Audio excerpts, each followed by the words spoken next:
Hello, my friends. You're on the Insecurity Project with Jaemin. Today, uh, backed by popular demand, is another live coaching demonstration. And they're rare because, in order to have a live coaching demonstration, it requires someone who's willing to be vulnerable enough to have their coaching demonstration recorded.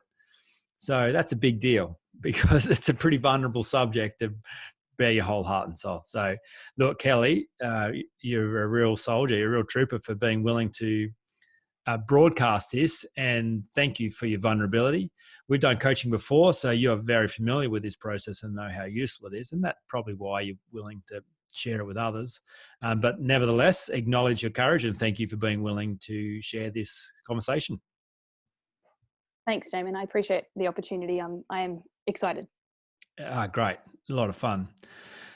So, look, let's dive straight into it. What's happening for you that you would like to see some change in? Well, I've got this. I guess the only way to describe it is an issue or a problem or a block that I've come up in my relationship. So, fairly new relationship of about 7 months, which is going really, really well, especially considering where I've come from. And yeah, suddenly this block appeared that I was not expecting in any way, and really, really threw me, threw us a bit. And the thing is, I can't physically sleep the entire night in the same bed as my boyfriend. I can't sleep. It's crazy. And he'll be gracious enough to get up and leave because he knows how important sleep is to me and how much I sleep. And he'll get up at 3 a.m. and as soon as he leaves, I'm conked out, like within a minute. And it's just a really wild experience and frustrating. Yeah, I could imagine. But my goodness, this is going to be fun. Thanks for being willing to let us rotate such a fun case study because Yeah. it's fun because clearly it's a pattern. Yep. Um, Yep. Clearly it's illogical. So therefore very, very cleverly designed strategy. Yeah. Um, and if it's a cleverly designed strategy, then there must be a positive intention to it. And if Yep. there's a positive intention to it, it's probably not going to be that scary to discover it. And if we can discover it, we can deconstruct it, and deconstruct it, you can replace it and create a new one. Knowing that you've created this strategy to serve some purpose in the first place.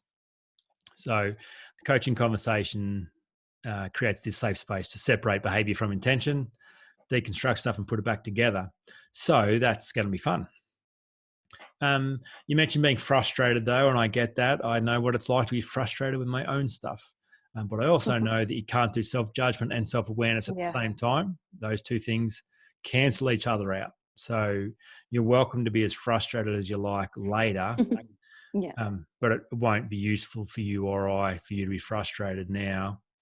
Um, so is that okay just to let go of the frustration and put on your lab coat, get a clipboard out, be a bit more scientific and objective, be curious around what's going on here? Yeah. I would welcome that at this point. All right, 100%. great. So, look, you're obviously a self-aware person. You've made a bunch of incredible change. You mentioned that even to be in this relationship for such a long time is evidence of extraordinary growth, because that wasn't always the case for you. It was one of the key outcomes that we're coaching around in the first place. So I'm fascinated by what you already have thought about or worked through with this process. Just tell me where you're up. Get me up to speed with your own processing so I don't go over old ground for you. Okay. I've taken probably 1.5 steps, I would say. So initially, I focused mainly on, or pretty much, I put all my focus on my self rapport with myself, which Mm-hmm. seemed to be the solution prior. Which the more I think about it, the more I think that's probably why it's not the solution. But anyway, so I did a lot of, I guess, journaling and writing and trying to give myself space to speak and be heard Mm-hmm. and to feel comfortable with this step of moving forward, because I acknowledge that it's another big step for me, like the initial step of letting someone in. So that was my initial kind of game plan, which I thought was going really well Mm. until we, went to try it again and it didn't quite work. So then after that, I left it for a while and I came back to it and I just started thinking about where it could come from. And as you mentioned, tried to do the judgment without judgment and just awareness, and just be curious and open. And my conclusions, or what I've come to so far, is that, as you were talking about, it's definitely a pattern. And I feel that it's coming down to my ability to, I don't think I can trust myself with this sustainability of this relationship. So therefore I can't be trusted to get past this step. And I've just been kind of pondering that for the last couple of days, but I haven't done much with it. Okay, so your best guess is it's an issue about trust. With myself, yes. Yeah, right. So it looks like, because obviously to be asleep beside someone is the most unprotected you could be. Like that's the most vulnerable you could make yourself. I haven't thought of that like that. Well, yeah, I mean, you're defenseless if you're asleep. So trust, yeah, it makes sense that there's an issue of trust. But your awareness kind of says the issue is not really about trusting your partner. It's more about trusting yourself. Why isn't it about trusting your partner, do you think? I think it's not about trusting my partner because I feel you can only give to another person what you can give to yourself. Okay, sure. So if I don't, truly and deeply appreciate and love and trust myself, then there's a limit on what I'm able to offer other people. Yeah, sure. To your awareness, is he an axe murderer? No, not as far as I know. Okay, cool. That's good.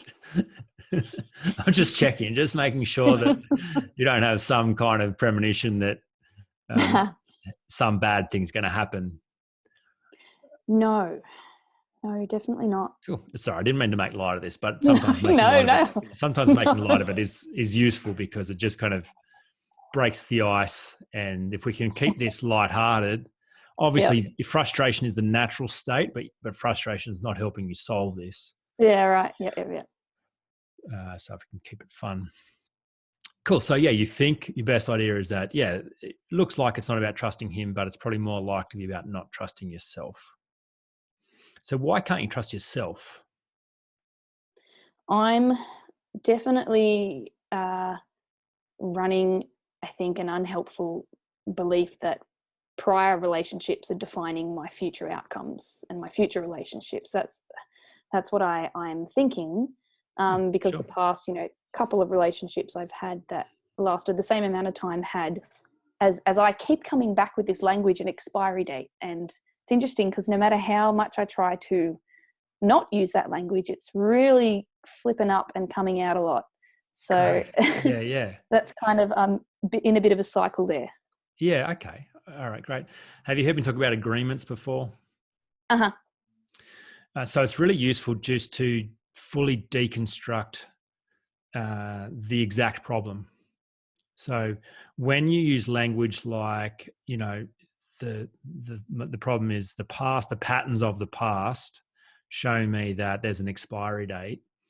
That's really inaccurate way of understanding what the problem is, because it's not past relationships. Past relationships have no power to create your beliefs or your experience or your expectation at what's coming. Where do all those things actually come from?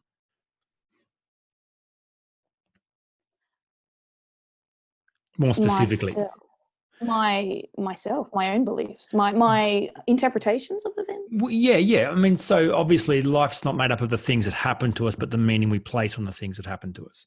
Otherwise, all people who'd had a bad relationship once would have a bad relationship again. Yeah. The pain of being hurt or let down or rejected in a relationship would equate to that now, therefore, being what your future has. Because if we're just a victim of our experience, well, then we're powerless to do anything. So it's not the experience; it's the story you've placed on that experience, how how you've answered the 2 cents making questions. Why did this happen, and what does it mean about me? Mm-hmm. So that's where agreements get formed. That's where we create our future. I think, like, I love the language of agreements, because it just, to me, that is the most ironclad way of creating the next thing that happens, by forming an agreement with yourself. Mm. You will be defined by your yeses and your nos, and a lot of the time those yeses and nos are happening unconsciously, and that's what makes them really powerful. Had a conversation with someone just yesterday about the fact that they were having a lot of frustration with their partner about the state of their finances. And and it all, when we did some coaching around it, it all came back to an agreement they'd made in their childhood with the role of a husband. So they'd seen their dad prioritize financial provision as the ultimate way a father and a husband showed love. So the agreement was, that's what a husband does. A husband takes care of all financial needs. Now, she wasn't even really aware that she was making that agreement, but that was the ironclad agreement. So then moves into this marriage, loves her husband dearly, but any evidence of lack of financial provision equals a failure as a husband. And not, so there's this bunch of unrest and pain and conflict happening, all from this agreement that that's what a husband must do. Now, when she's logical and rational about it, she goes, well, no, I don't really think that. A husband provides all kinds of ways, and money's just one of those ways. But that doesn't matter, because the agreement creates the experience. Yeah. So you've made some agreements about relationships, about who you are, about what's true, what's happened in those experiences. And while ever those agreements remain intact, they become the predictor of your future. So I made an agreement in my 20s that I would live in Goulburn for the rest of my life. I would die in Goulburn. I would give every last ounce of blood, sweat and tears for Goulburn. And one day I'd be the mayor of Goulburn. I made that agreement. And I'd forgotten about it for like 15 years. And then just the start of this year, we made plans to move out of Goulburn, and all this interesting stuff came up for me. And I had no idea what it was about until I remembered that in my 20s, I decided that a good person would give their life to one place. That's what a good person would do. So, and so until I went back and went, that was an agreement. That was a beautiful agreement that served me well in that season, but it's not the agreement that I will use to make sense of my future. So I'd like to make a new agreement with a location. And so, my new agreement is I'm a global citizen, and at the moment I live in Goulburn. That's serving me well. So, what's coming up for you as I'm talking about agreements, specifically the agreements that you may have made in past relationship pain? I'm thinking about, I don't know if I'm thinking too logically about it. Thinking the agreements that I've had in the past were almost that because I couldn't make it past a certain amount of time, then I obviously am not good enough to sustain a deep and loving connection with someone else past a certain time. I'm not sure how to reword it, or if yeah, sure. Yep. Anything else that is coming up for you in terms of what you may have decided was true about relationships and about yourself and about what was going to happen for you in your future? What is true?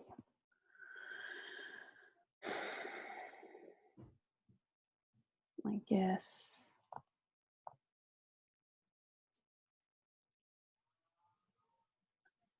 I know this is a good thing, but I'm stuck. I don't know. Yeah, that's totally okay. And I think having done lots of coaching before, the challenge of going, I know what the answer is supposed to be, but finding the answer that's real for you is the challenge. So it's fine to explore this. So, but just let me hold the space for you by saying that is the problem that you're solving here now. Your current experience says that it is not safe to go to sleep. Yeah. And the only reason it's not safe is because you don't trust yourself to remain in that space, that vulnerable space. So at some point you've decided, made an agreement about what is dangerous. Right. If you hadn't made that agreement about what is dangerous, well, then logically you know that it's not dangerous to go to sleep beside your partner. Logically you go, no, there's nothing dangerous about that. Makes no sense. Right. He's telling you, I'm not an axe murderer. I love you. I'm not going to hurt you. It makes no sense to not be capable of it. So everyone logically knows that there's nothing dangerous, but it's on some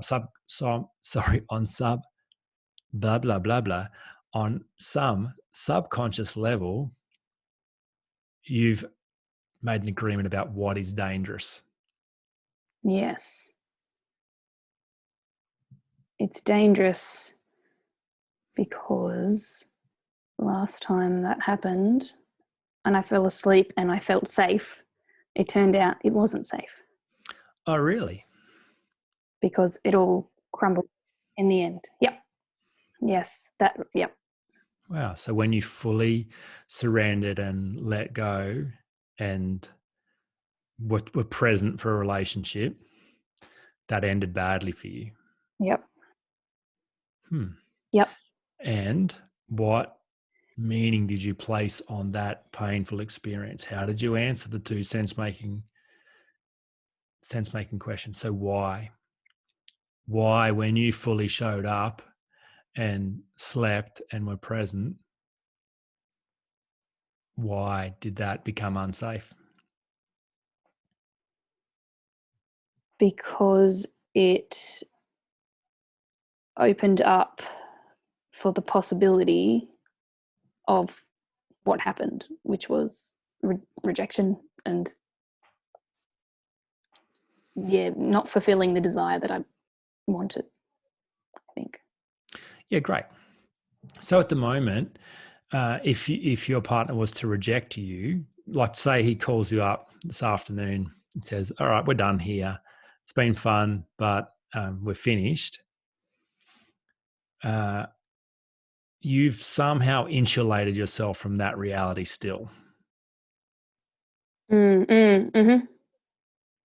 So obviously it'll be devastating and be painful, but it would not be as painful as if you'd gone to sleep. Yep.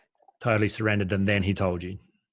Yep, because that would seal the deal and confirm my fears. Yeah, absolutely. So it's a wonderfully kind protection strategy you're running right now. So you don't have permission to go to sleep yet. You don't have permission to fully show up in that relationship. So you don't. Yeah. So the problem we're solving right now is one of permission.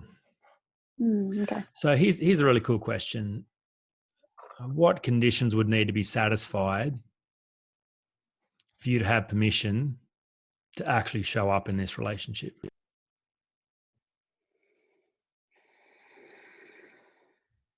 I would need to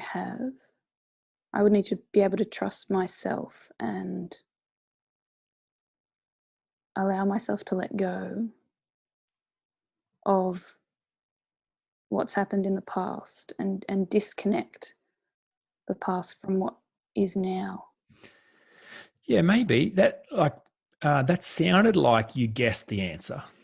The cool thing about that question is there's actually a real answer, and there's only one answer to it, and it's the honest answer. And it's not the answer that you give, it's the answer your unconscious gives. So it's like when there's two people, I don't know if you've ever experienced this where you've had a falling out with a friend, or you're upset, or you're looking for an apology, and you're trying to reconcile, and they keep speaking on your behalf. They're not actually can you just stop and listen? Like, I'm quite capable of telling you exactly why I'm upset and exactly what I'd like to have happen. You don't need to guess, and you don't need to speak for me. So I think our unconscious gets a bit frustrated to go, well, please, like, can you just listen? Could you just, I care about you. I love you. I've set up this strategy to keep you safe. I'm very capable of giving you full permission, but it's got to be safe. Like, if you think about your unconscious as your chief safety officer, like at the moment, the safety officer's come in and gone, whoa, whoa, whoa, whoa, what's happening here? You're going to sleep. That's not going to work. I need it. We're putting the kibosh on that. This is a disaster. You're not going to sleep. What are you thinking going to sleep?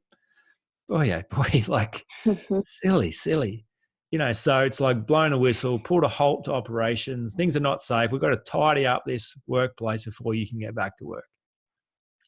Yeah. And your unconscious is not a prick, by the way. So it's not trying to ruin your life.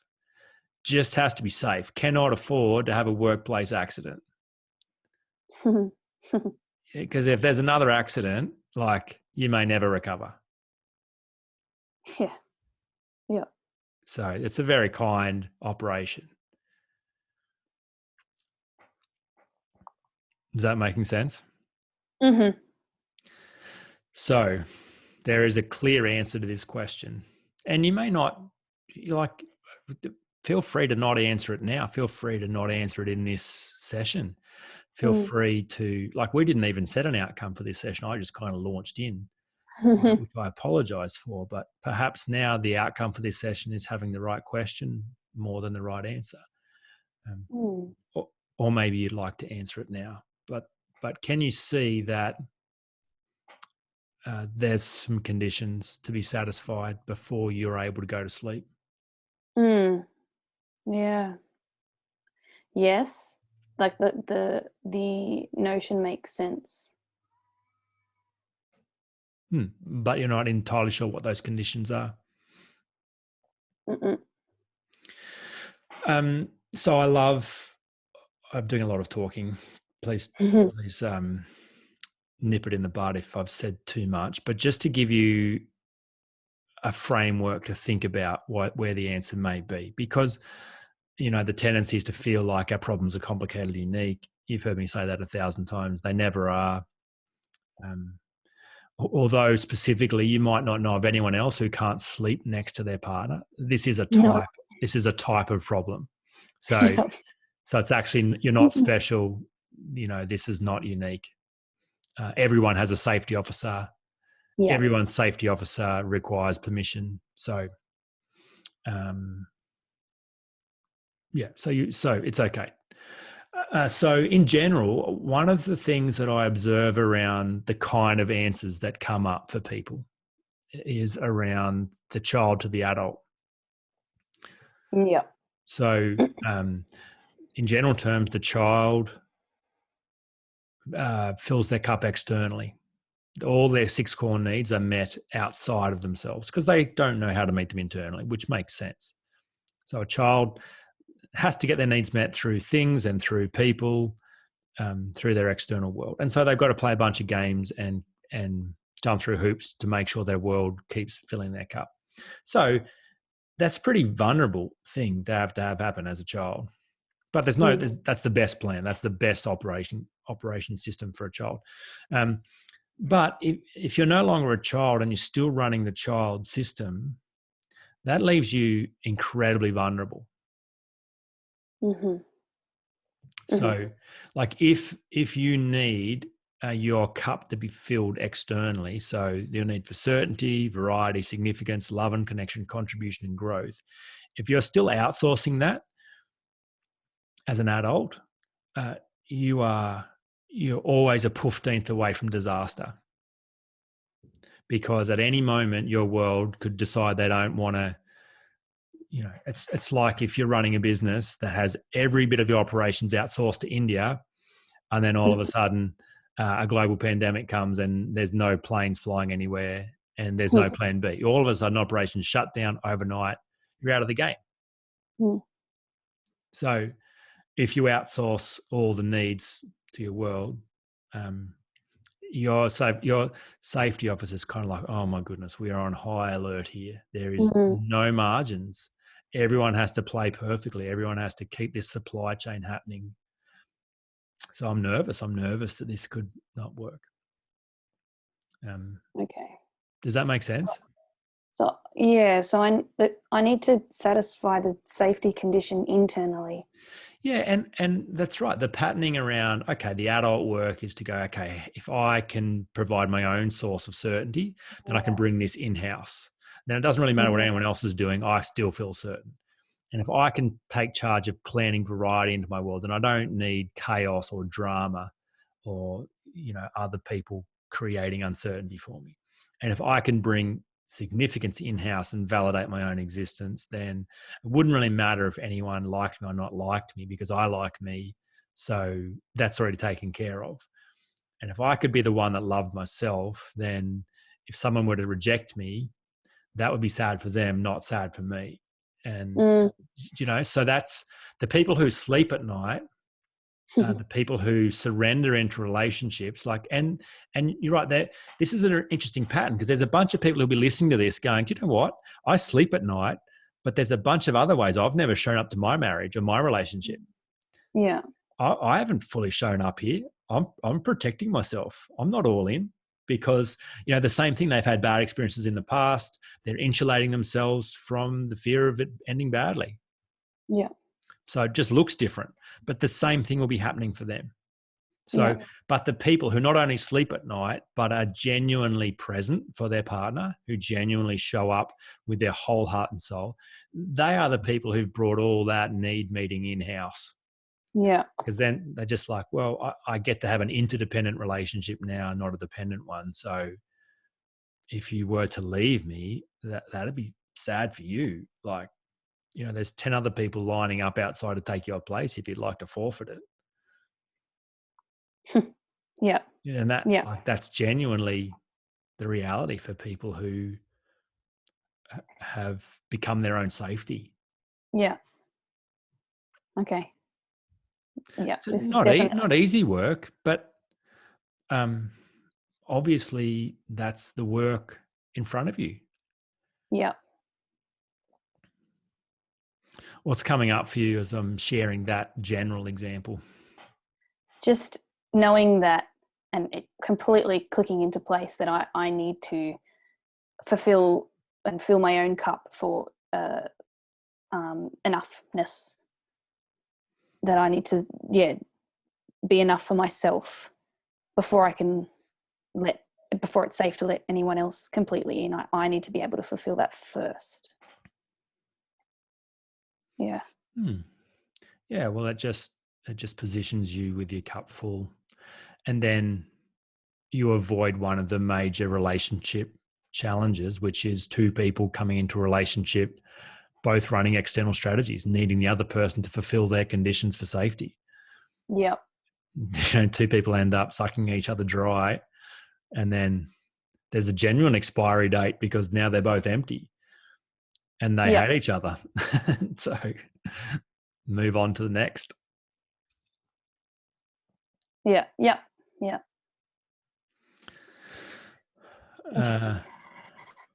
So what if you were to thank your safety officer firstly? Like, obviously you're frustrated that you can't sleep, but of course you can't sleep. And that is evidence of beautiful self-love. So I think dialing down the angst always helps with this self-awareness process, just to start with a bit of acknowledgement and some gratitude toward yourself. Yeah. Just like two people at war, it helps if you actually get out of your own head and step into their shoes for a minute and go, oh, look at that. You're not a terrible person. You're got some stuff that I've misunderstood. Oh, look at that. And you're trying to do the best you know how to. Oh, look at that. I never knew that about you. We probably want the same thing. We could probably be friends here. Yeah. Then you chunk up and find you got some agreement. Then you negotiate as friends rather than get loggerheads as enemies. Mm-hmm. And until you've satisfied the conditions, would it be possible to enjoy the current strategy? Yes. I Because and enjoy is a cheeky word, but a really useful one. So I know for myself, when I solved the anxiety problem that I had for a number of years, it wasn't until a part of me went, "Hey, Jaemin, you're always bitching and moaning about how much you hate anxiety and how terrible it is. But if that were entirely true, then you would have stopped doing this a long time ago. Part of you loves being anxious. Like you really do. It really works for you. It solves problems. It gives you a reward. It meets needs. So you love it." So when I went, yeah, you're right, I do love it, then that was a breakthrough because it just dialed down the angst. Uh, it helped me laugh at myself and go, well, if I love that, I wonder if I could love something even better than that. So have fun with my anxiety. I obviously enjoy it, so I may as well indulge myself and have more of it.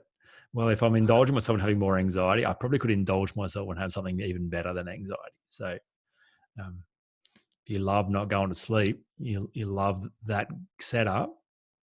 Yeah, just you get to have more fun with it and let go of it when and if you're ready to, or not.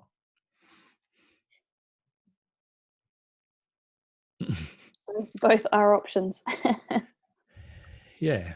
So one of the diagnoses that I like to run around problem solving is when you feel frustrated and overwhelmed about a problem, that's clean feedback from the world, from your unconscious, that you haven't actually understood what the problem is. When you've accurately understood the problem, it feels far less overwhelming. Can still feel difficult, like there's some hard work to do, but you're up for the challenge. Like, okay, well, yeah, there's some work to do, but I know what to do next, and it's going to be okay. So I don't want to put words in your mouth, but I wanted to check in to feel, to get your sense of whether this feels less overwhelming, and more within your capability to solve now that you've done an accurate diagnosis. Yeah, it feels clearer and more like I can definitely understand it better. Yeah, it's much clearer. Okay. What else? Like, what would make it? What would cause you to leave this conversation with a new sense of hope and vigor around something that previously been causing you a bunch of pain and frustration? What's missing from this conversation? Perhaps a helpful maybe a question structure that I haven't managed to figure out how to word yet, to help me kind of move a bit further into that space. Yeah. Can I give you that, but give you that in the form of a metaphor rather than a logical set of questions? Yep, for sure. Because I think that's worked well for you before. Just what was the metaphor that you had when we finished the last round of coaching that we reviewed? Do you remember that story? That I was throwing myself into the deep end. Yes, I Yeah, do. yeah. Yeah, that's right. Yeah, the last coaching session. How's it feel? It feels like I'm in the deep end. Oh, okay. Yeah. Yeah. And which is a metaphor for drowning and being overwhelmed. So then, what did you change that metaphor to? Oh, I can't remember now. Something about navigating a forest from the trees or something like that. I'm not sure. The point was, when you change the metaphor, it changed your experience of it, and you're like, I'm okay with it. Sure, there's some challenges, but I've got what I need. Yeah. So what if all that you had to do was download and update a software upgrade? So, like, are you an iPhone kind of girl? Nah, Android. Okay, I don't know what to say now. No, I'm sure Android have upgrades just like iPhone. But imagine like you had the first edition of Samsung's touchscreen phone, and you'd never updated the operating system on it. Mm. and then you're trying to download apps developed in 2020. Yeah. Okay. There'd be some problems. Yeah. Okay. And the Yeah. problem wouldn't be with the app and it wouldn't be with the phone. The problem would be with the operating system. Mm-hmm. So what if you look at it like that? So there's nothing actually broken here. Yeah. It's just Yeah. haven't updated the system. So of course it's not working. So you're trying to run adult relationship app on an old operating system 100%. Yeah. and going, man, why is this stupid thing not working? So frustrating. There's this glitch that happens every time I close my eyes. Oh, that was very clever. Yeah. And if you can see it like that, you're like, oh, well, of course there's a glitch. I just haven't updated the system. So then you go, okay, well then the work here is to upgrade the system. And guess what? Guess who developed the first operating system? I did. You did. So you know how to do operating systems. Like you're well versed at them. You set up the first one to make sense of what it was like navigating, childhood and teenage years. Yeah. Okay. So you'll be okay. Now there's some new challenges and new complexity. And so you just build an operating system that can work here. And the even better news is, like, you're not the first person to run the adult relationship app. That's an app that's been out for a long time and had lots of iterations. And so it's a really cool app and works well as long as there's an operating system that's congruent with it. So you probably don't even have to recreate the wheel. You probably don't even have to look too far just to get an idea of what would need to happen. Yeah. Yeah. And you're a smart operator, like all kinds of interesting things that you can do. So again, there's nothing broken, there's nothing missing. It's just like on your phone, if you've just gone, I couldn't be bothered updating that. It takes too long. Cool, no worries. But eventually that's going to hurt you. Eventually you're going to have some glitches in the apps because you haven't taken the time to upgrade it. So yeah, that's fine. Just go get some good internet and take some time out and update the system and you'll be fine. This thing will be running smooth in no time. Yeah. That's awesome. How does that feel? Yeah. Definitely something that I'm ready to take and do. Okay. Yeah, cool. It feels like that made it like that now feels less overwhelming. Like, oh, okay, cool. I could do that. Yeah. Your state seemed to have changed. And it felt to me like you even got out of your head a bit about what was rational and logical and what you should do, what you needed to do. Yeah. It made sense. And just kind of felt it. I went, I get it now. I get it. Yeah. It's all going to be okay. Yeah, that's exactly where the journey I've been on in the past hour or whatever it has been. Yeah, nice. Okay. Anything else that would make this conversation complete? No, that's good. At a good spot. Thank you. Oh, my pleasure. Thank you. That was a lot of fun. And I'd love to hear. Well, no, I don't want to hold you accountable because that's a dirty word in my books. But I would love to hear what happens next. I would love, and I'm sure listeners would love to hear what happens next. So anything you learn or discover along the way, and if you work at how to fix this glitch, or if you update the system, then notice there's no glitch, and that's the evidence that you've done the work. Would you mind sharing that? I'd love to. All right, great. I'm excited. All right. Very cool. Let's leave it there. And thanks again. All right. Thank you.